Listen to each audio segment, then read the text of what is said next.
മാന്യപ്രേക്ഷകർക്ക് എൻ്റെ പ്രണാമം. ഇടയ്ക്കിടയ്ക്ക് ഞാൻ പറയുന്ന ഒരു കാര്യം തന്നെയാണ് വീണ്ടും പറയുന്നത്. ഈ കഴിഞ്ഞ 1-2 മാസമായിട്ടുള്ള പ്രഭാഷണ യാത്രകളിൽ ഒരു ചെറിയ വ്യത്യസ്തമായിട്ടുള്ള സമർപ്പണ ഭാഷ കേട്ടു. സൂര്യാകൃഷ്ണമൂർത്തിയുടെ ലെക്ചറിലും കോളേജുകളിൽ നടന്ന ലെക്ചറുകളിലും തിരുവനന്തപുരം, കൊല്ലം, പത്തനംതിട്ട, എറണാകുളം, പാലക്കാട്, തൃശ്ശൂർ നടന്ന പ്രഭാഷണങ്ങളിലും പ്രഭാഷണം കഴിഞ്ഞ് ധാരാളം പേര് അടുത്ത് വരുമ്പോൾ 1-2 പേര് പറഞ്ഞു.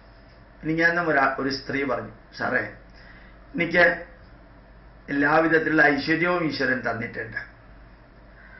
പക്ഷെ എൻ്റെ മകളുടെ മകൾക്ക് ഓട്ടിസാണ്.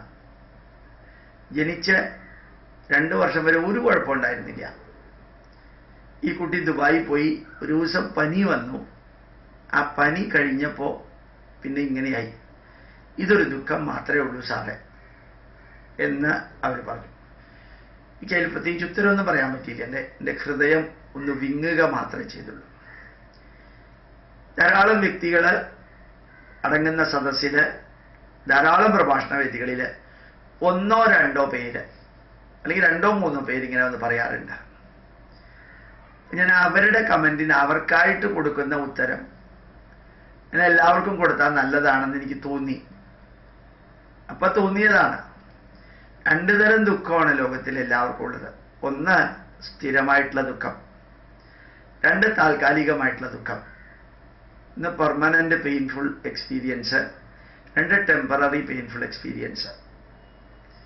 ഇതില് ടെമ്പററി ആയിട്ട് ഉള്ള ദുഃഖം എല്ലാവർക്കും ഒരു തരത്തിലല്ലെങ്കിൽ വേറൊരു തരത്തിലുണ്ട്. പെർമനന്റ് ആയിട്ട് ദുഃഖമുള്ളവർ, അവരെ കാണുമ്പോൾ ഈ ടെമ്പററി ആയിട്ട് ദുഃഖമുള്ളവർ, ചെറിയ ചെറിയ ദുഃഖങ്ങളുള്ളവര്, അതുമായിട്ട് കമ്പയർ ചെയ്തിട്ട് സ്വയം ആശ്വസിക്കാൻ ശ്രമിക്കുക. ചെറിയ ദുഃഖങ്ങൾ ഓരോ ദിവസവും നമ്മൾ സന്തോഷത്തോടുകൂടി ജീവിക്കുകയും ആ ദുഃഖത്തെക്കുറിച്ച് മാത്രം ചിന്തിക്കാതിരിക്കുകയും, പ്രശ്നങ്ങളെക്കുറിച്ച് മാത്രം, തടസ്സങ്ങളെക്കുറിച്ച്, വേദനകളെക്കുറിച്ച്, പരാജയങ്ങളെക്കുറിച്ച്, പ്രശ്നങ്ങളെക്കുറിച്ച് മാത്രം ചിന്തിക്കാതിരിക്കുക. അതൊക്കെ വരും, വന്നതുപോലെ പോകും. സ്ഥിരമായിട്ട് ദുഃഖമുള്ളവരുടെ എന്താ പറയുക? അവരുടെ അടുത്ത് എനിക്ക് പറയാൻ ഒന്നേ ഉള്ളൂ. പറയുന്നത് ശരിയാണോന്ന് പോലും എനിക്ക് അറിഞ്ഞൂടാ. ഒന്നേ ഉള്ളൂ പറയാൻ, നിങ്ങൾ ആ ദുഃഖിക്കുന്ന വ്യക്തിയെ ലോകത്തിന്റെ മുൻനിരയിൽ എത്തിക്കാനുള്ള സംവിധാനങ്ങൾ മുഴുവൻ ഉപയോഗിക്കാം. നമ്മുടെ ഇൻസ്റ്റിറ്റ്യൂട്ടിന്റെ chairman doctor M Sambasivan neuro സർജനാണ്. വേൾഡ് ന്യൂറോ സർജിക്കൽ സൊസൈറ്റീസിന്റെ പ്രസിഡന്റാണ്. പ്രസിഡന്റ് ഓഫ് ഇന്ത്യയുടെ കൺസൾട്ടന്റ് ആണ്. ഇൻസ്റ്റിറ്റ്യൂട്ടിന്റെ ചെയർമാൻ മിലിറ്ററിയുടെ കൺസൾട്ടന്റ് ആണ്.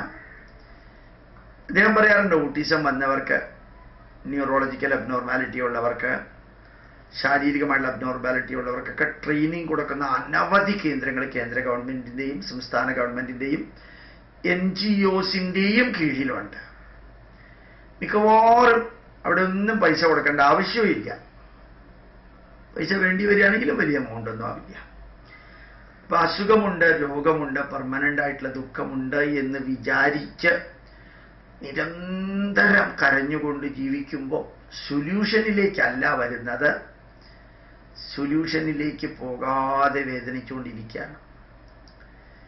എനിക്ക് അവരോട് പറയാനുള്ളത്, അവർ സ്വീകരിക്കണം എന്നുള്ള അർത്ഥത്തിലല്ല, എനിക്ക് അതല്ലാണ്ട് വേറെ ഒന്നും പറയാൻ പറ്റില്ല. ഇത്ര വേദനയോടുകൂടി പറയുന്നു. എന്ത് കാരണം കൊണ്ടായി സംഭവിച്ചതെന്ന് പറയാൻ പറ്റില്ല.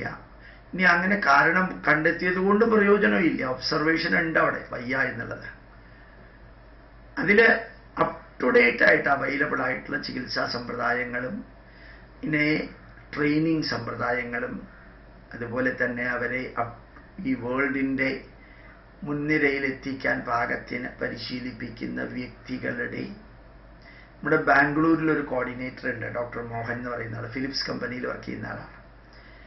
അദ്ദേഹത്തിന്റെ വൈഫിന്റെ ജീവിതം തന്നെ ഈ ന്യൂറോളജിക്കലി കുറച്ച് അബ്നോർമൽ ആയിട്ടുള്ള 100 കണക്കിന് വിദ്യാർത്ഥികളെ പഠിപ്പിക്കലാണ്. രാവിലെ തൊട്ട് വൈകുന്നേരം വരെ ആ സിസ്റ്റർ അതേ കർമ്മ ചെയ്യുന്നത്. അങ്ങനെയുള്ളവരുണ്ട്. അവരിങ്ങനെ ട്രെയിനിങ് കൊടുക്കുന്നത് മുഴുവനും ഈ മെന്റലി ന്യൂറോളജിക്കലി ഹാൻഡിക്യാപ്ഡ് ആയിട്ടുള്ള വ്യക്തികൾക്ക് നന്മ വരുത്താനാണ്. അവരുടെ അടുത്തേക്ക് ഇവരെ കൊണ്ടുപോവുക, പരിധിക്കപ്പുറം വേദനിക്കാതിരിക്കുക.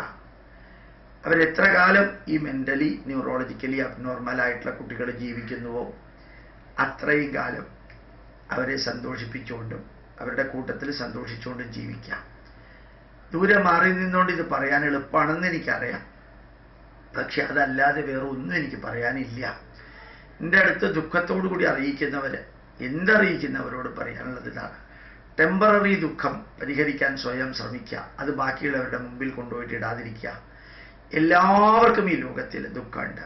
എനിക്ക് ഏറ്റവും ഷോക്കിംഗ് ആയിട്ട് തോന്നിയത് 3 ദിവസം മുമ്പ് മാതൃഭൂമി പത്രത്തിൽ, 2 ദിവസം മുമ്പ് അതേ പത്രത്തിൽ, ആദ്യത്തെ ദിവസം പത്രത്തിൻ്റെ 1ാമത്തെ പേജിലും 2ാമത്തെ ദിവസം അകത്തെ പേജിലുണ്ടായിരുന്ന ഫോട്ടോ ഭാരതത്തിൻ്റെ എയർഫോഴ്സിൻ്റെ, ഭാരതീയ എയർഫോഴ്സിൻ്റെ ചീഫായിട്ടിരുന്ന വ്യക്തിയെ CBI അറസ്റ്റ് ചെയ്യുന്ന ഒരു സീൻ കണ്ടു. സത്യത്തിൽ എൻ്റെ ശരീരം വിറങ്ങലിച്ചു പോയി. നമുക്കെതിരെ കേസ് വന്നതും അതിൻ്റെ പ്രൊസീജിയറിലൂടെ പോകുന്നതും അതുമായിട്ട് കമ്പയർ ചെയ്യുമ്പോൾ എത്ര വേദനാണ്. ഭാരതത്തിൻ്റെ സുരക്ഷ ഏത് കൈകളിലാണോ ഏൽപ്പിച്ചിരുന്നത് ആ കൈകളിൽ ഇപ്പോ CBI കയറി പിടിച്ച് ഇൻട്രോഗേഷന് കൊണ്ടുപോകുന്നു എന്നുള്ള ആ ദൃശ്യം, ഞാൻ അതിനേക്കാളും കൂടുതൽ ചിന്തിക്കാൻ പോയില്ല. എനിക്കത് ചിന്തിക്കാൻ പറ്റണില്ല. നമ്മുടെ രാഷ്ട്രത്തിൻ്റെ സമുജ്വലമായ മുകളിലിരിക്കുന്ന, അതും ജനങ്ങൾ തിരഞ്ഞെടുത്തതല്ല, കഴിവ് കൊണ്ട് വന്നാലേ എയർഫോഴ്സിൻ്റെയും നേവിയുടെയും ആർമിയുടെയൊക്കെ മുകളിൽ വരാൻ പറ്റുള്ളൂ. കഴിവുകൊണ്ട് പതിറ്റാണ്ടുകളുടെ സർവീസിൻ്റെ പാരമ്പര്യം വെച്ചുകൊണ്ടാണ് അവരെ ആ ലെവലിലേക്ക് എത്തിക്കുന്നത്. അവർക്കിങ്ങനെ സംഭവിച്ചത് അവരുടെ തെറ്റുകൊണ്ടോ ആരുടെ തെറ്റുകൊണ്ടോ അതൊന്നും ഞാൻ അന്വേഷിക്കുന്നില്ല. ആ സംഭവിച്ചതിനെ കുറിച്ച് മാത്രം. ഇന്ദിരാഗാന്ധിയെയും അറസ്റ്റ് ചെയ്യുകയുണ്ടായി, ജയലളിതയും അറസ്റ്റ് ചെയ്തു, ശങ്കരാചാര്യര് കാഞ്ചീപുരം ശങ്കരാചാര്യര്, കാഞ്ചി കാമകോടി പീഠം ശങ്കരാചാര്യ അറസ്റ്റ് ചെയ്തു. എല്ലാവർക്കും ദുഃഖമുണ്ടെന്ന് പറയാൻ വേണ്ടി ഞാനിത് പറഞ്ഞതാണ്. എല്ലാവർക്കും ഉണ്ട്. എത്രയോ രമണ മഹർഷിക്ക് ക്യാൻസർ വന്നിട്ടാണ് സമാധിയായത്. രാമകൃഷ്ണ പരമഹംസർക്ക് ക്യാൻസർ വന്നു. വിവേകാനന്ദന് ഡയബറ്റിക്സ് വന്നിട്ടാണ്. ശങ്കരാചാര്യർക്ക് ഫിസ്റ്റുല വന്നിട്ടാണ്.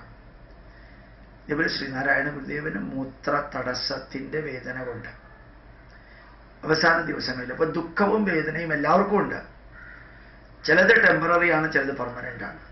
ടെമ്പററി ആയിട്ടുള്ളവര് അതിനെ ഉൾക്കൊണ്ടുകൊണ്ട് മുമ്പോട്ട് പോകാൻ ശ്രമിക്കുക. പെർമനന്റ് ആയിട്ടുള്ളവര് ആ വേദന അനുഭവിക്കുന്നവരെ അപ് ടു ദി ഡേറ്റ് ആയിട്ട് ധന്യമായിട്ടുള്ള ചികിത്സയോ മറ്റെല്ലാം കൊടുത്തിട്ട് ഉയർത്തുക. ഇങ്ങനെ ഒരു ഉപദേശത്തിന്റെ ആവശ്യമോ മാർഗദർശനത്തിന്റെ ആവശ്യമോ ആർക്കും ഇല്ലെന്ന് എനിക്കറിയാം. എന്നാലും എൻ്റെ തോന്നലുകൾ പങ്കുവെക്കുന്നു എന്ന് മാത്രം. പ്രണാമം, നമസ്കാരം.